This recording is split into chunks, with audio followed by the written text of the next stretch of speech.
It was just another day. The sun rose like it always had for billions of years.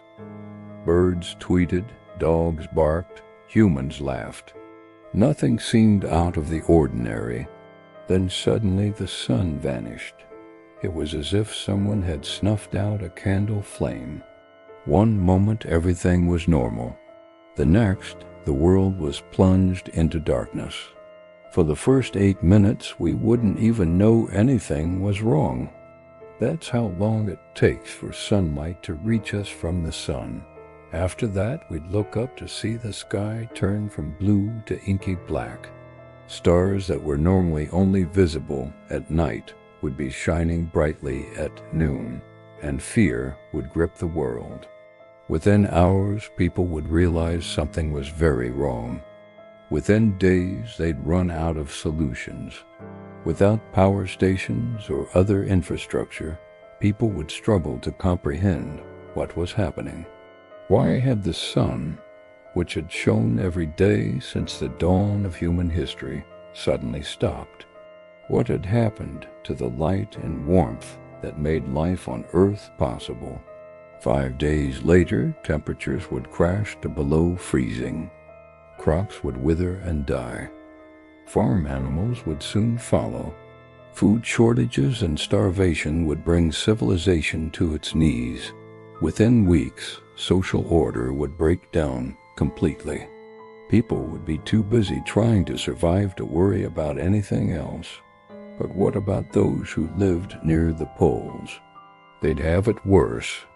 As a child, they'd learned that Santa lived at the North Pole. Now they'd understand why. Because while the North Pole would be plunged into eternal darkness, the South Pole would be buried under a thick layer of ice, cut off from the rest of the world. Back at the equator, there'd be a few moments of reprieve. It would be warmer here, but not for long. Within 3 months, Earth's core would start to cool. Volcanoes would fall silent. Geothermal energy, which provides most of the heating in homes near the poles, would diminish. People would huddle together for warmth, desperately trying to stay alive. 6 months later, Earth would become a frozen wasteland.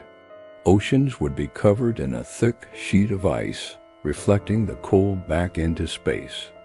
The only remaining liquid water would be found deep below the surface. There, microscopic life would continue to flourish in the darkness, hidden from the freezing temperatures above. A year later, Earth would become a silent, drifting planet, lost and alone in the vastness of space.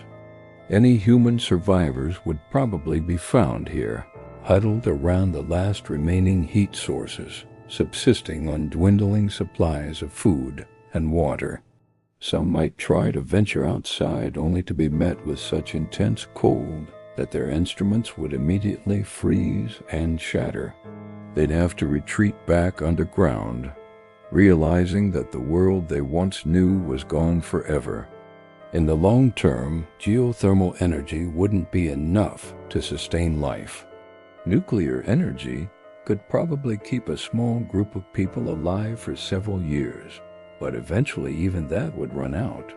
So the real question is, what happens next? Would humanity go extinct, or would we somehow find another star to call home? Maybe we'd build rockets powered by fusion or antimatter. Maybe we'd use the sails of our generation's ships to catch the winds of interstellar space. Maybe we'd colonize a distant star system, bringing light and warmth to a new world. Or maybe we'd find a planet with an atmosphere similar to Earth, send plant seeds to create a new Garden of Eden. Whatever we did, it would take many generations. But as long as there was even a small chance of survival, the human spirit would not be broken. Don't forget to like and subscribe for more What If stories. And for more videos just like this one, make sure you check out the series in the description.